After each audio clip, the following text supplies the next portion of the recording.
I'm Kelsey, and I am a third-year nursing major here at Maryville.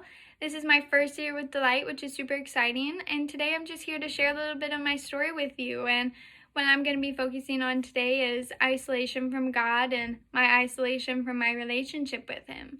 So just a little bit of background on me. I grew up in a household that wasn't super devoted. We were not the family who went to church every Sunday.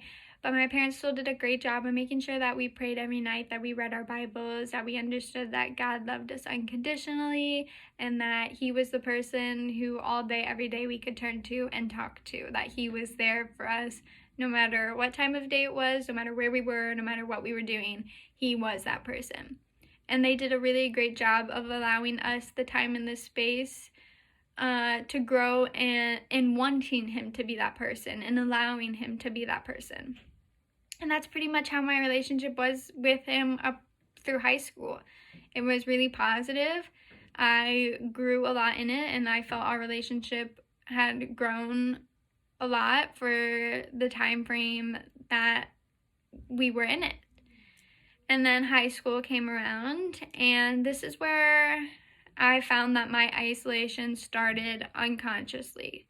So what I was doing was prioritizing other things over my relationship with God and over my time with Him.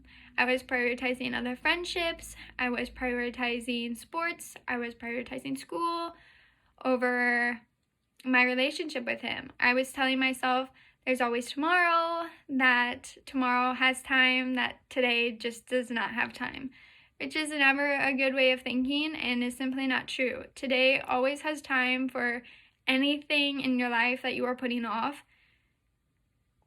You have time. It's just a matter of making the time. And so tomorrow just seemed like it was never coming for me. Tomorrow kept getting pushed back, and that was all my doing. And so that's really where my relationship started being hindered, because I wasn't praying as much. I was not reading my Bible as much. I was not going to Him and talking to Him and really just speaking to Him about the good and the bad things. I was not allowing for any growth in that period to happen. And then the transition to college came, and college hit me like a brick. College was really hard the first year. College went from being these really easy classes in high school, these miscellaneous classes, to strictly nursing classes that were a lot harder. So I struggled, and that was not something that was easy for me to admit at first. That was not something that I was willing to admit at first. I was not willing to ask for help from anybody, not from teachers, not from friends, not from God. I just felt like I was watching Him have His hands in everybody's life around me in a positive way, and all His hands were doing in my life at the time were keeping me pushed down to the ground. So this is really where my isolation started. I became really angry. I had a lot of pent-up frustration. I put the blame all on Him. I gave Him my dirty laundry, and I told Him to fix it and to come back to me when it's all fixed. And that is just simply not a way that you should talk to anybody. That is not a way that I should carry my relationship. That is not a way that I should want our relationship to be built off of. And truly, there will be no building off of a mindset like that. And so then the summer going into my sophomore year of college, my father got really sick. To make a long story short, he had to have open heart surgery. And this is where I found my isolation had completed itself, because this was probably the most hurt and the most angry that I have ever felt in my life. I try to be a very positive person. I try to look at the good things, try not to be angry at people, but this was the one time that I felt there was no other choice. And the one person I viewed as being there to blame was God.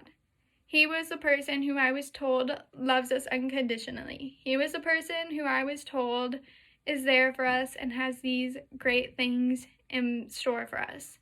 So I just could not comprehend how the person that I am told does all these amazing things for us and who loves us with all of his heart could be the person inflicting the pain. I was unwilling to understand why God gives people thorns.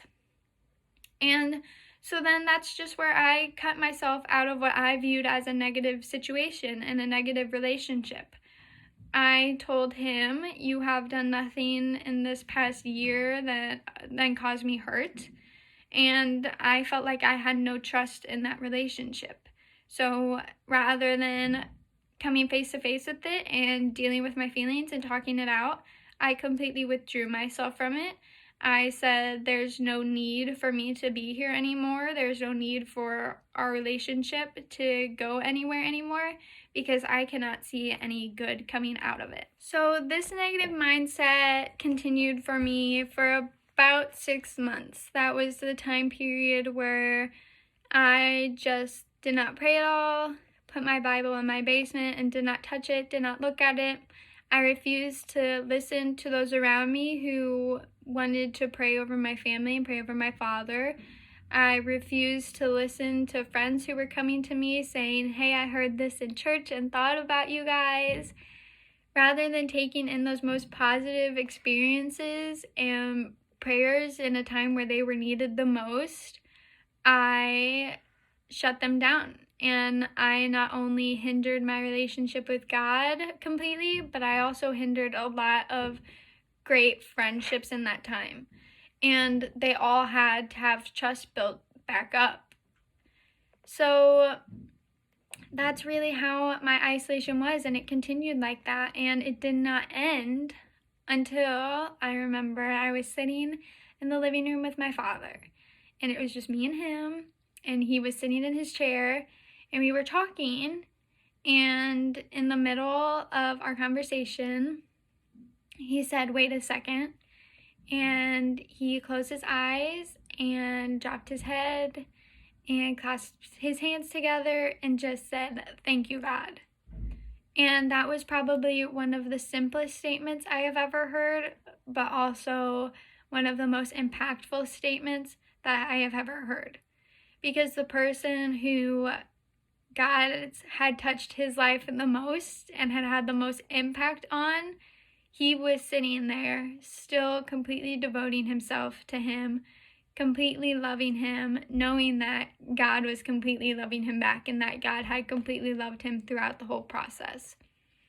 And that's really when my eyes were open to how closed-minded I was, how unwilling I was to sit there, listen, be patient, and to watch his miracles unfold in front of me.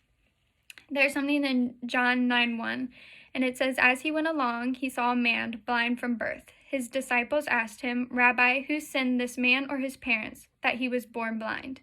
Neither this man nor his parents sinned, said Jesus, but this happened so that the works of God might be displayed in him. And I read that just a few weeks ago when I was thinking about making this video, and it really came full circle. And it opened my eyes to how in that time I was so blind to the fact of the miracles that God was showing me. My father recovered quicker than the doctors had anticipated him, simply due to his age and the lifestyle that he had lived before.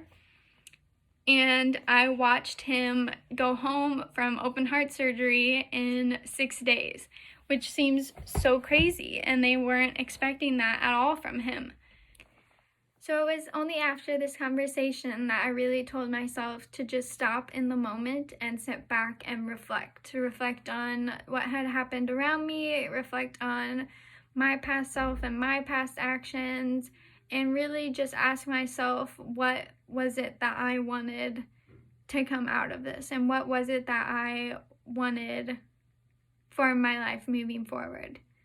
And that can sometimes be the hardest thing to do. It can also be one of the biggest things to do, and it can also be the scariest thing to do. And I felt all of the above feelings when I went to my room that night and sat down and was ready to pray again. And just the fear of the unknown was one of the most overwhelming things ever to feel. But the feeling of warmth and fulfillment that I got immediately from that just completely overtook any of the anxious feelings that I had before, because I knew that that was him welcoming me back with open arms and with his open heart. And that was his way of telling me that he had never left me, and that he had never not loved me, and that he never stopped loving me, and that he knew when I was ready, I would come back, and that he would be there waiting for me, even when I had spent so long away from him and closed off from him, and my arms and heart closed from him. So if there's anything I hope you guys can get out of this, it's just to sit back and have patience and take the time to reflect, and just to not doubt your relationship with him, to not doubt his love for you, because his love truly is unconditional, and his love truly does never stop.